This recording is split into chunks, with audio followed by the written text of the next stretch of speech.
Have you ever wondered what makes a great story, well, great? You know why some stories just grab you by the collar and refuse to let go, while others just fizzle out? Well, today we're going to pull back the curtain and show you the hidden architecture, the secret blueprint that powers almost every single story you've ever loved. So, let's kick things off with a bit of a riddle. What could a massive, multi-million-dollar Hollywood blockbuster possibly have in common with the super simple story about a 5-year-old's first ever fishing trip? And the answer, believe it or not, is pretty much everything that actually matters. All right, let's dive right in. For the next few minutes, think of us as narrative surgeons. And our patient on the operating table is this charming little tale called The Silver Fish of Sunstone Bay. We're not just going to read it, oh no, we're going to dissect it piece by piece to really see what makes this thing tick. So, here's our game plan. First, we'll get a handle on the basic anatomy of a story. Then, we're going to walk through our little fishing tale step by step to see how it sets the scene, builds that tension, hits that big moment of truth, and finally gives us that hero's welcome.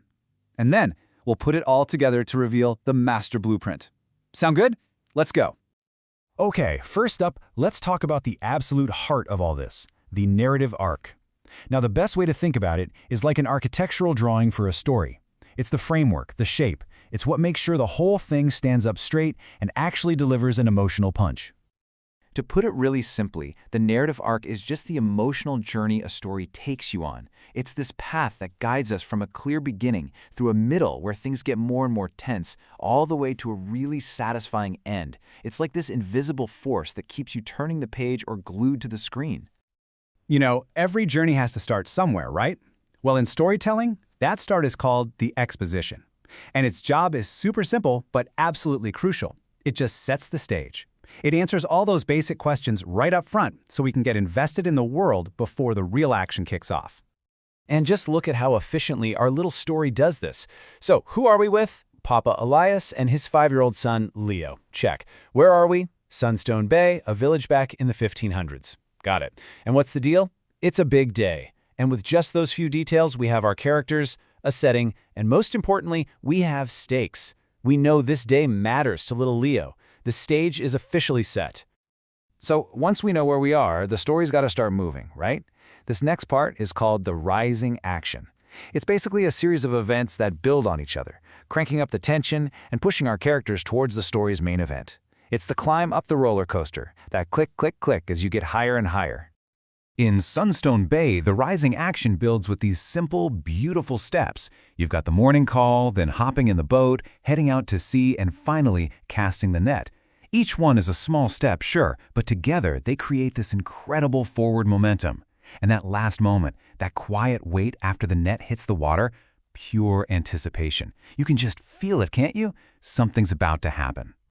And all of that climbing, all of that building tension, it all brings us here. This is the peak of the mountain. It's the very top of the roller coaster. This is the moment everything has been building towards. This, my friends, is the climax, the story's most dramatic, intense, and emotional turning point. And the first sign that we've hit the climax isn't some big success, it's a struggle. It's Leo's cry, "It's so heavy, Papa." And that one line immediately shoots the stakes way up. This isn't just another fish in the net. We have a real obstacle. So, what happens next? The problem isn't met with a command, but with an invitation. See, Papa Elias doesn't just solve the problem for Leo, he invites him to solve it with him.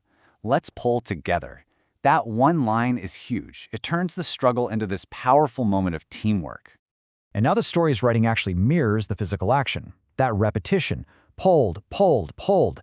It slows down time, it builds up that physical strain, and it cranks the suspense right up to its breaking point. You can almost feel the burn of the rope in your hands. So, what is in that net?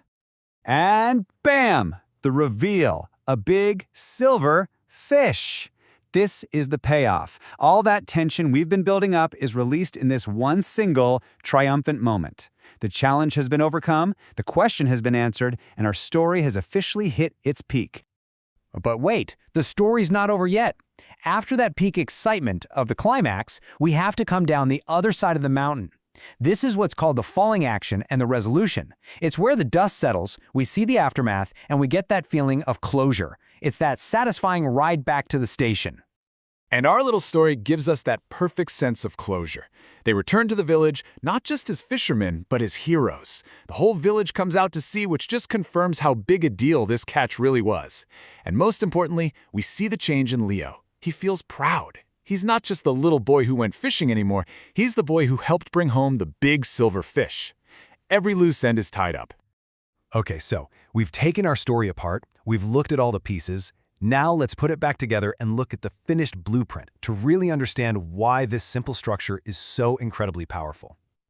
See, it works because it has 4 key ingredients. First, you need clear stakes. We care because we know this is a big day for Leo. Next, you need that rising tension that keeps pulling us forward. Then, you get a satisfying climax where all that tension pays off big time. And finally, you have an emotional resolution that makes the whole journey feel meaningful. And that, right there, is the universal secret we've been looking for. This exact structure, this narrative arc, is the spine of everything from ancient myths to the latest superhero blockbusters. It's this fundamental pattern that our brains are just hardwired to love. It's how we make sense of the world, one story at a time. So I'll leave you with this final thought. The next time you watch a movie, or read a book, or even just tell a friend about your day, try to look for this blueprint. See if you can spot the stakes, the rising action, the climax, and the resolution. Because once you see it, you'll start seeing it absolutely everywhere. And who knows, maybe you'll even start to see it in the chapter of your own story that you're writing right now.